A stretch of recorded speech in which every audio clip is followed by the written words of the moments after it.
when I first met Sunny, he had just jumped up from, I think from 10 times. He had jumped from 10 times to free zone, right? Or yeah.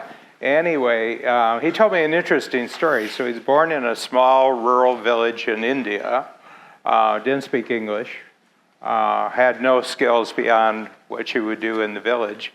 And his parents decided that it would probably be good for him to go to America.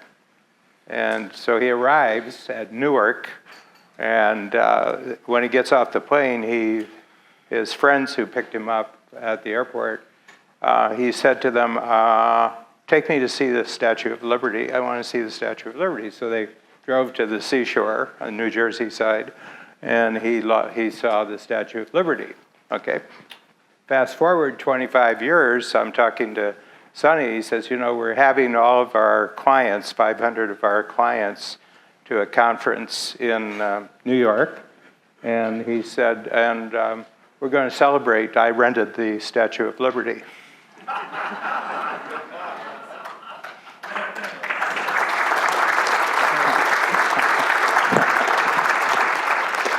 Which shows you can rent the Statue of Liberty. Anyway, Sunny is a delight to have in that program. So Sunny, go for it. Thank you, Dan. Before you notice my dance on the stage, and a lot of my friends, they're like, Sunny, when I go to an Indian wedding, how do I dance? And so can we learn one move that as part of free zone? So if you go to any big, fat Indian weddings are big, and it's all about dancing.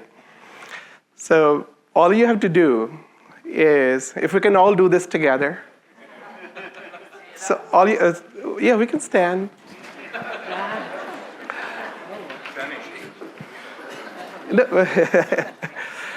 Yeah. So all we have to do is, the first move that we're going to learn is just do this. So there's always music, and all you have to do. And then second is, if we do this.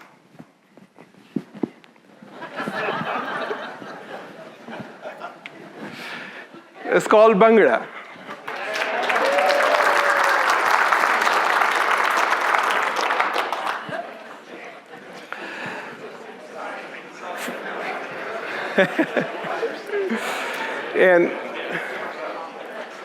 And so this was R&D. Now from the multiplier point of view, what we can, the next move will be just this. That you can practice at home. Yeah, so for those of you, I have an IT services company based out of New York City. When I came to America in 1993, so first job was gas station, then I was driving yellow cab, New York City taxi. And then I got my tech capability as a computer engineering degree that enabled me to start my tech company. So I moved from taxi to tech in 2003. So IT services, I was talking to Craig and Alex have experienced that as well, and Jonathan. So there is an industry called MSPs. So for those of you who don't know MSPs, these are managed service providers. You have them in almost all major cities. So these are IT companies that become IT departments for small and medium-sized businesses. So when you as an entrepreneur, you as a business, you don't have your own IT department, or you don't have all the technology skills in-house. For example, you don't have cybersecurity expert, or you don't have AI expert, or you don't have email expert. You outsource your IT to managed service providers. These are IT solution providers. So I started as an IT MSP in 2003 in New York City. And that was me moving from taxi to tech in 2003. And it was more on just go and fix computer problems. I always wanted to be a doctor, just like Steven, Leslie, but I became a computer doctor. And so it was like just in one building in New York City, you can build a IT company because so I will go up and down in the building, knock doors, leave my brochure with the receptionist with a big smile that if you do need computer help, I'm the guy. You can call me.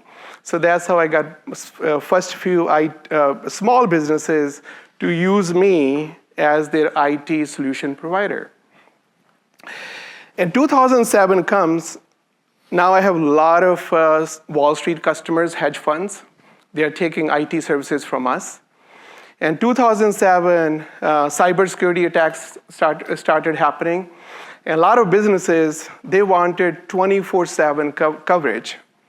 Now I have 10 people team in Manhattan serving small businesses. I don't have the cash confidence.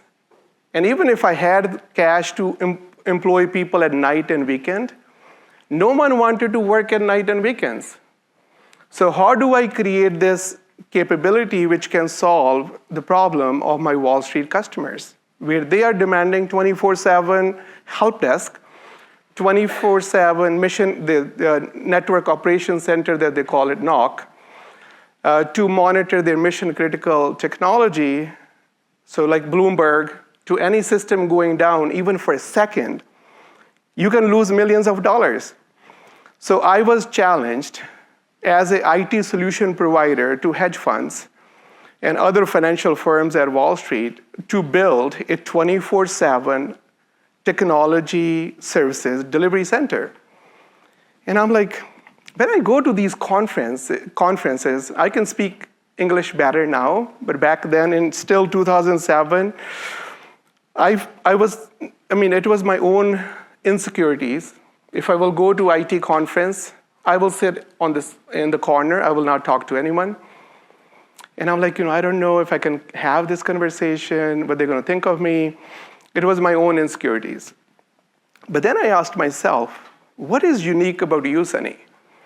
What was unique about me was I was well-versed in two cultures. Now, US, Wall Street culture, and India, that's where I was born, before moving to New York City at 18.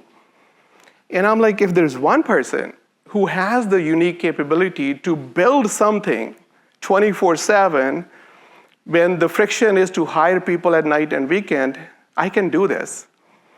Because the problem in 2007 was even some IT MSPs, they tried to outsource to a company offshore. The US service standards were not met. So there was a lot of friction with customer experience, culture acceptance, the overall integration of that offshore team with your in-house team. That was the friction that all IT solution providers were facing, including IT by Design, my company. So what I did was I took some trainers from here, soft skills trainers, culture trainers, technology trainers from New York City, and I built my training center in India. And I went there, I hired five people.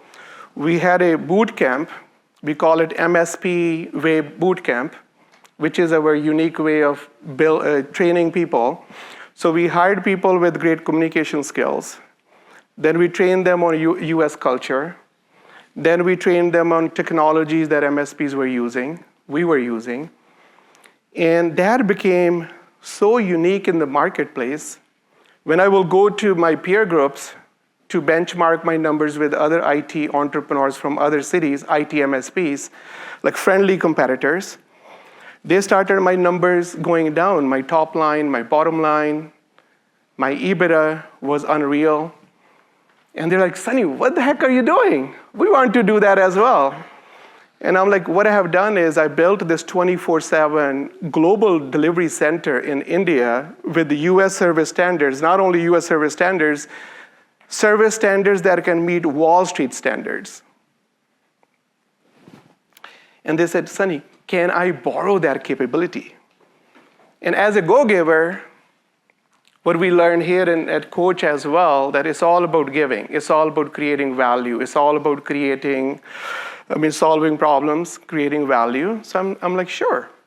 So I let one of friendly competitor borrow my capability, the 24/7 delivery center from Texas. So this MSP was based out of Texas. So I gave it to him at my cost.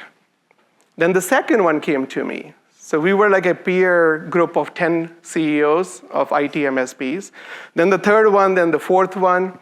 Then I'm like, oh, there's a market demand for this. What I have created for my own business to serve Wall Street SMBs, there is a need in every single city in America. Why do I need to keep my boundaries as Manhattan boundaries, as my reach, as my target market? Why can't I take this beyond Manhattan boundaries by serving other IT MSPs as a channel strategy? That channel strategy helped. So we packaged, and we became the channel-only company in 2013. And when it was about 2019, we had 400 of our competitors, they became our clients. Because their need was to build a 24/7 help desk cybersecurity monitoring center with Wall Street standards. That was something that they could not build on their own. They did not know how to build global teams with the very, very high standards. So that became our unique capability, which really turned all these competitors into clients and collaborators. Then I'm like, I used to take people to lunches and dinners in New York City as a client relationship building. Then what do I do? Now I have MSPs in almost all major cities, all football cities. How do I keep that relationship, that high touch? So I came up with this idea that in 2019 that I can build a community of clients. So just imagine that when I was in 2003, right there, starting my business, IT by Design, that is my company, that is kind of now our R&D company. And what we built here in 2007 as a global delivery center in India, that became our second company, but it's a multiplier company. It's a result of our R&D.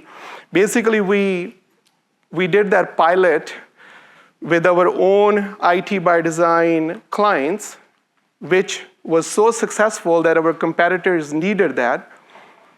So we let them borrow that global delivery center capabilities in India. That is a multiplier. Then in 2019, building that community of clients, we started hosting an annual conference.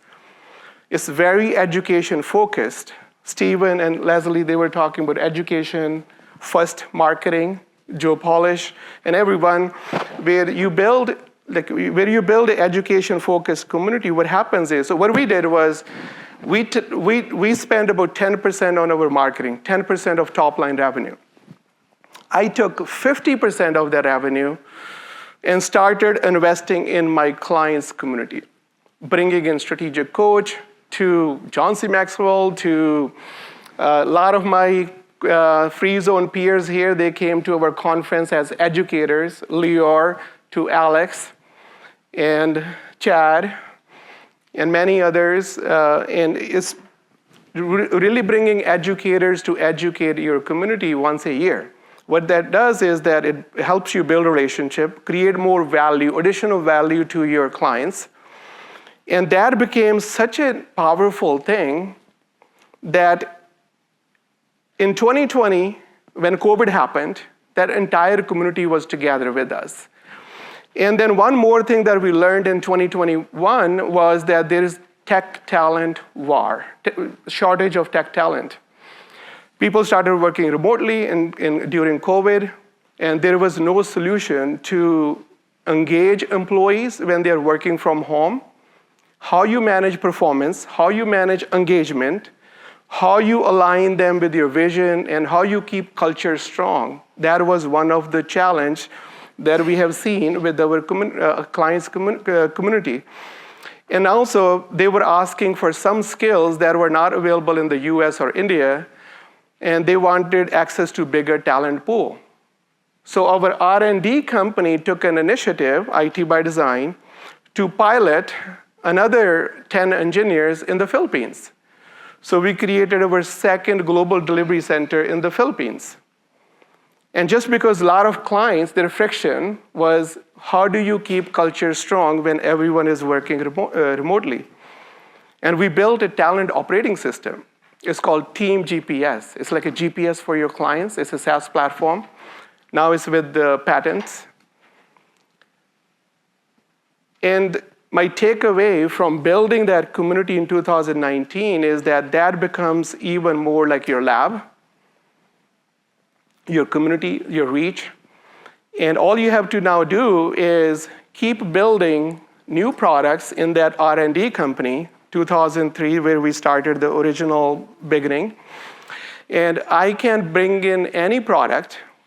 I can have any startup build a product, and all we have to do is take it to these. Now we have 1,000 plus community MSP community CEOs, where they are the trusted solution providers to the SMBs. So if they buy into any new product, the reach is exponential.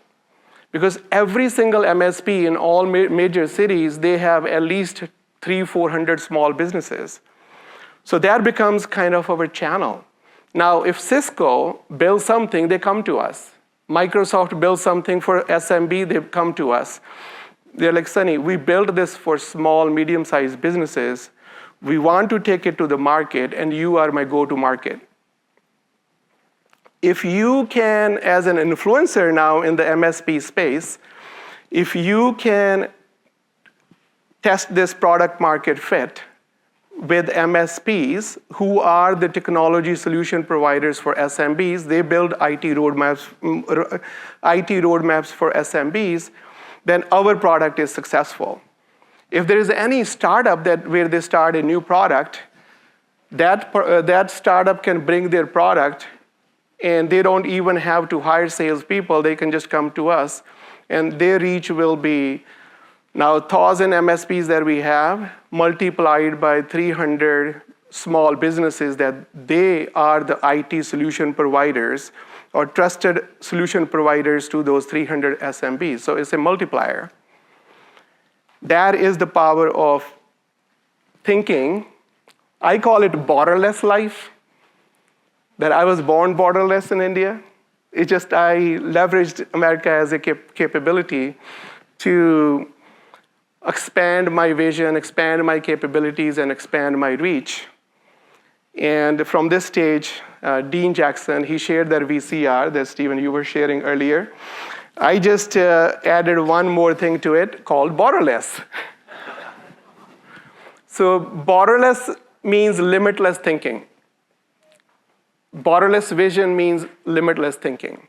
So if you think limitless, like when I was at farm in India, I thought limitless, okay, there is no boundary. India is not the boundary. I can go anywhere in the world. And I got lucky choosing America.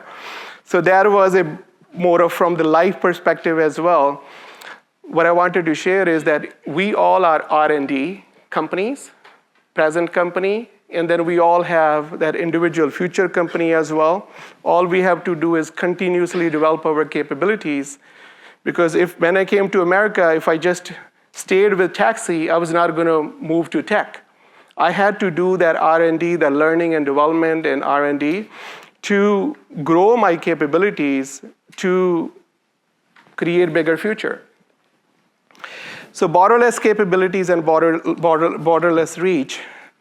And in the middle, at the center, is that IT by Design, which is our R&D company. And what we did unique, we took trainers from here to train our recruiters how to hire top talent, how to train people, the boot camp that we built to now cultivate this talent to meet Wall Street standards. So that's the item number one.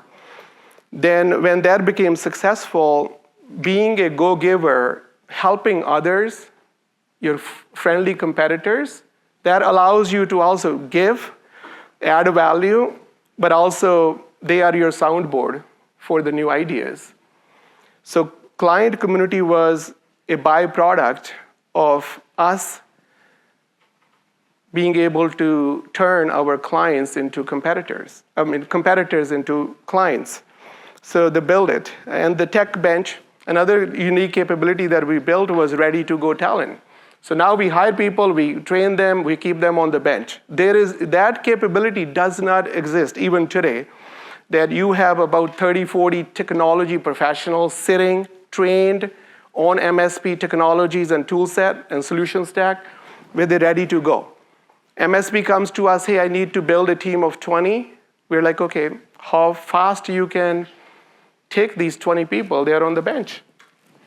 It's like reserves. So basically dedicated global teams and 24/7. And so now we have 800 plus technology professionals as our global talent in US and India and the Philippines, and more markets like South Africa and near shore that we want to do in South America. So that's on our roadmap. We have now close to 1,000. 400 are our clients, but then a lot of them come, they cut a check once a year to come to our annual conference. They don't use other products, but they come to the education, to get education, entrepreneurial education. The SaaS platform is the Team GPS, and then the community. Okay, so that's our India team. We have a very big team in US, in the Philippines. And this is what Dan talked about. That is really me.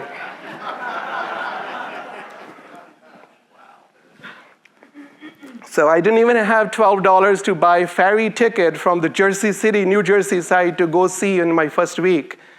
And I saw it from far away, the Lady Liberty.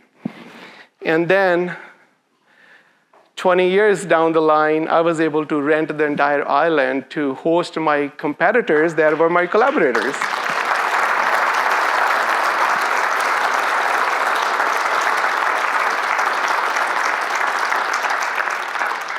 So if there's one country where dreams come true, this is the country.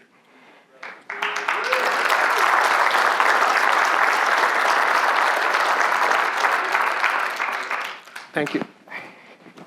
Thank you.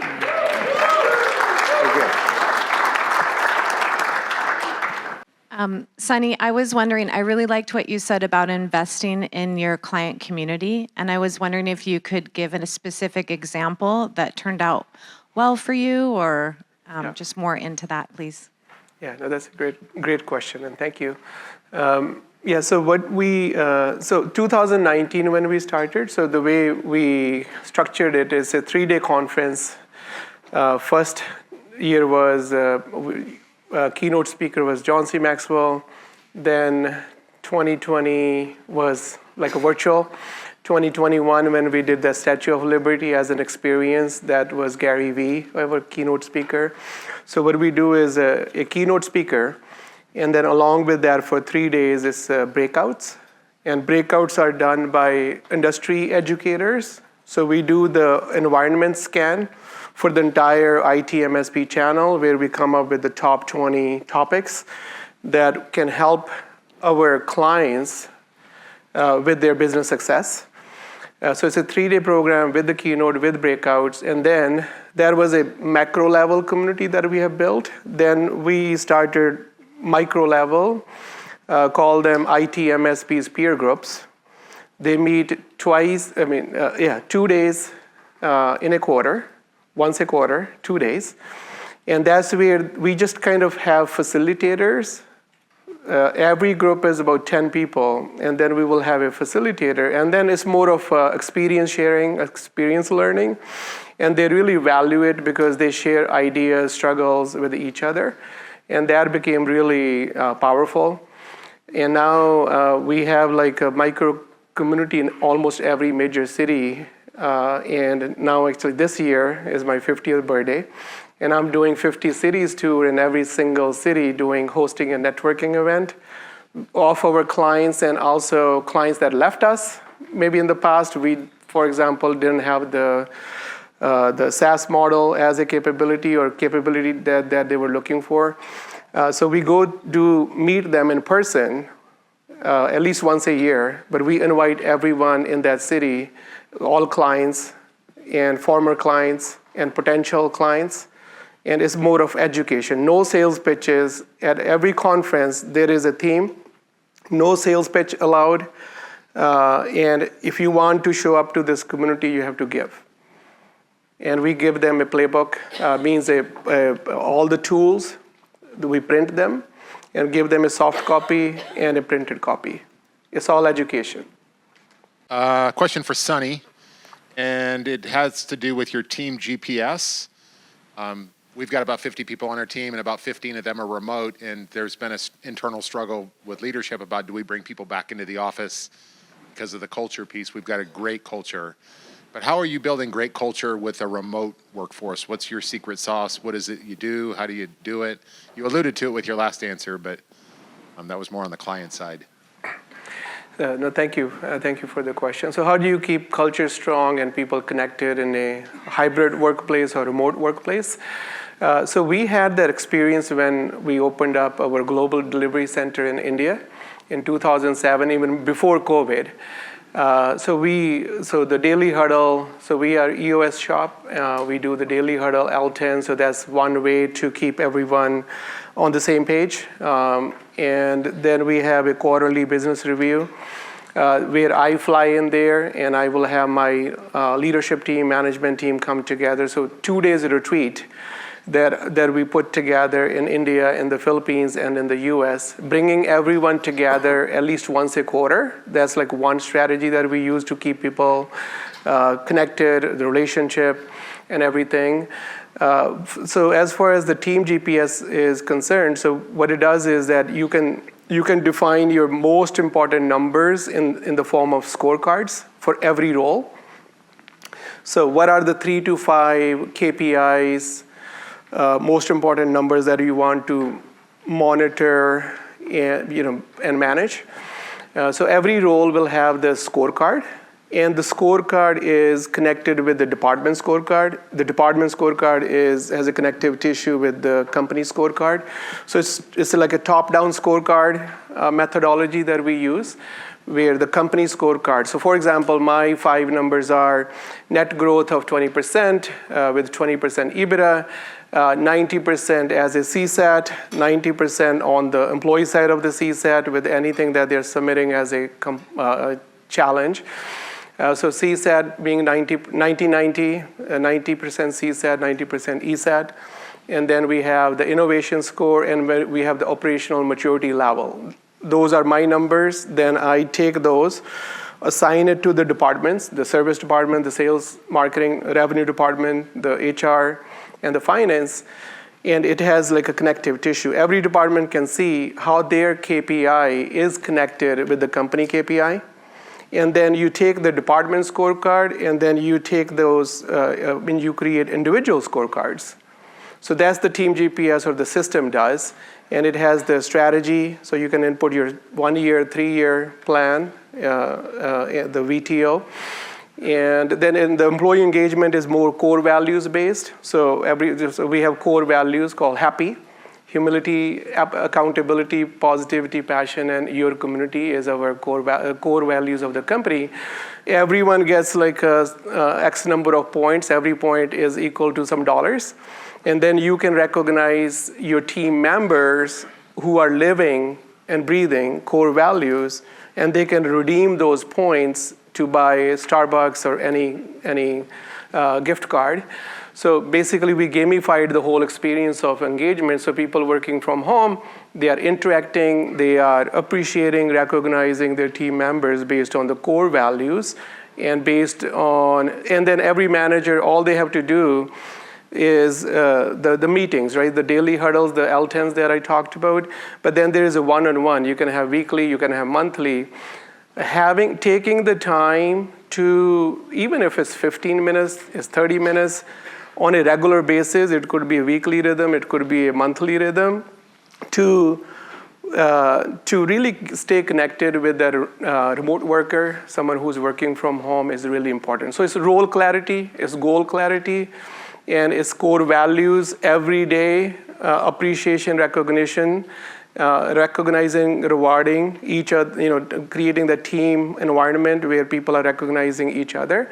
And just kind of really regular, frequent reviews. Post-COVID, a lot of IT MSPs, they started going to LinkedIn or some other portals, and they started hiring people that could work from home in India or the Philippines. And then it's like one of the,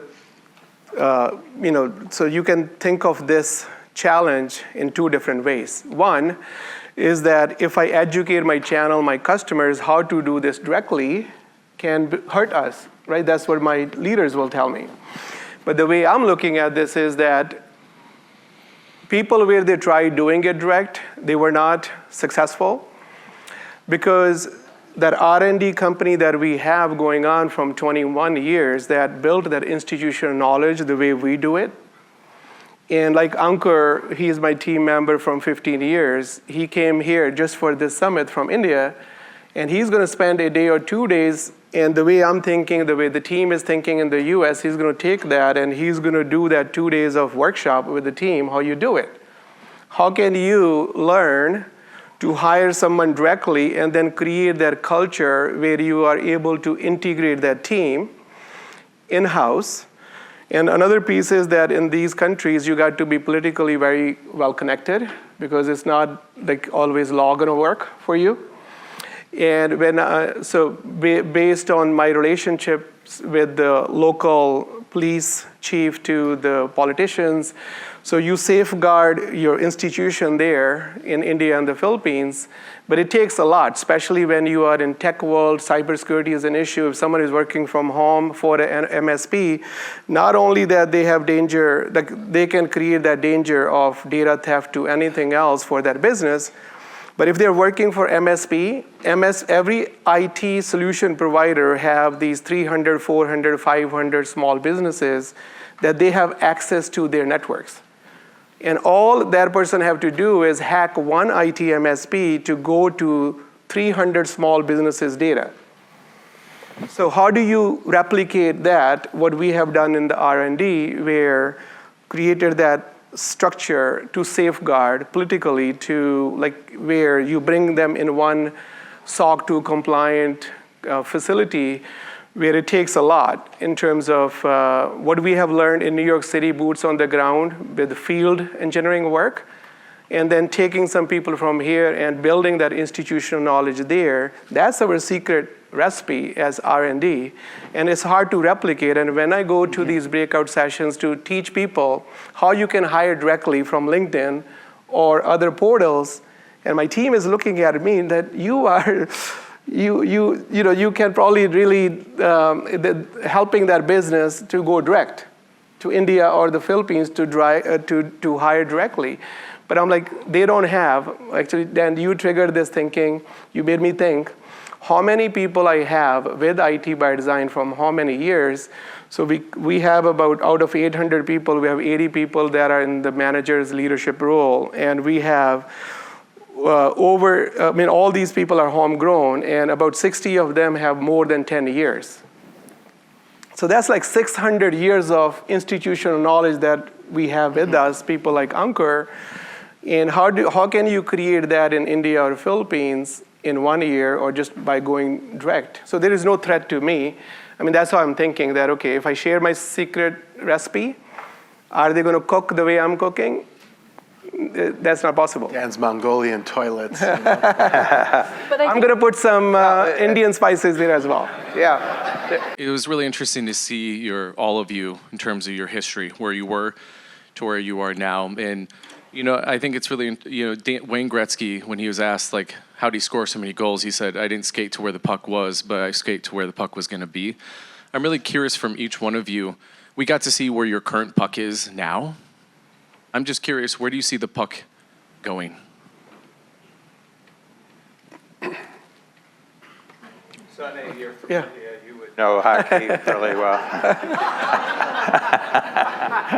wow. Yeah, so the way I'm looking at two companies now, the R&D company, IT by Design, that if there is any ideation going on, any new idea, which has a connective tissue with the IT MSP's friction. And so because we're hyper-focused on this hero target being IT MSPs. So being close to them through these lunches and everything, so you get to know what is their most, the biggest issue. And then in the R&D company, then we say, okay, if, let's ask some what if question. I wonder if we can solve it this way. I wonder if we can solve it this way. So that's my R&D. And then we test it because we are kind of just probably the biggest privately held now MSP in the US, with a lot of other companies are PE-backed, maybe 400 or 500 people, MSPs. And what we do is we have the freedom to test the idea with our own clients and within our own community. So what basically what I'm going with this is that now I can build as many entrepreneurs as I want. So even for my team members, it's more like if someone wants to be an entrepreneur, you can be that entrepreneur within IT by Design ecosystem. We have this great marketplace called Build It Community or the channel that we have, we build our own channel. And if you want to build something, all you have to do is do that. We are basically incubation center for a lot of entrepreneurs and our own ideas, that you can take any startup or any new product, even from a Fortune 500 company like Microsoft, Cisco, anyone. And if they want to test their product market fit with the SMBs, all they have to do is come to us, our R&D. We will do that product market fit validation for them, being their soundboard. So where I'm going with this is I'm like, all I have to do is continue to take that deeper view of my global team buildings capability. That's more unique to me, that as long as I have that global team building as my unique capability, I can bring in any startup from any country and deliver that product to any SMB in any space. Now from Australia, from New Zealand, our community building initiative that is starting right now as a futuristic approach is, our first one is happening at McLaren Technology Center in London for the Europe community building. Then we will be doing one in Australia. So it's really, our reach expansion is a byproduct of the R&D company. And now where we are going with this is that, okay, any product being an incubation center, not only to the US-based IT solution providers to SMBs, but also in other English-speaking countries like, we already are in Canada, but UK, Australia, any English-speaking country, we can serve that really well. Question for each of the three of you. Obviously, your companies have gone through tremendous transformation and evolution over time. And you start with a core group of people in a team that sees your vision and is focused on achieving that. How, and Sunny, in your particular example, you had the Indian center, and then you made the decision to expand to the Philippines rather than kind of retool the existing team in India. So as each of you has gone through this evolution, how have you made the decision to either upskill and up-armor your team members or begin anew with new team members? And for me, it's more on, again, just sensing the market, what that marketplace is looking for, which is our IT MSP. So one of the things that I've been keep hearing is that, Sunny, if I have tried this offshore company in India, it never worked for us. It kind of really did not work for our customer experience. It could be communication, skill set, it could be cultural alignment. And I was, no matter how hard I will try to explain it to them, the way we have built it is very different. And it's basically Wall Street standards, US service standards. We took some people from here. They are now stationed in India to build that institutional knowledge there that we had here in the US. But still, that was their barrier to do business with us. They're like, if you had the Philippines, I will do business with you. So more of, then I thought through, and through those, again, questions to the customer. And it was basically, if you have any customer interaction, then I want to have a team in the Philippines. And so I'm like, that is probably a unique skill with that culture. So culture acceptance is better when it's front stage or customer interaction. So that is what drove me to kind of, rather than keep expanding global delivery center in India, having that, leveraging the talent market in the Philippines and their unique skills, because with the US culture, the integration is much easier for help desk type of role. So if they're picking up a call, they're calling a customer, then we recommend having them build that capability within our Philippines office.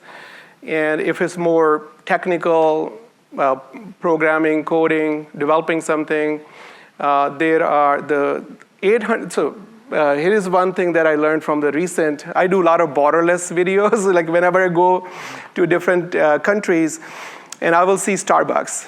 And there are 400 Starbucks in India, and they're going to 1,000 in the next 2 years. So I started doing the video, the content creation that we talk about, again, to educate people. And I'm like, this Seattle-based entrepreneur who was selling coffee beans, and if he didn't go to Italy to experience the cafe, he was not going to come back and open up coffee cafe in Seattle, Pike Place.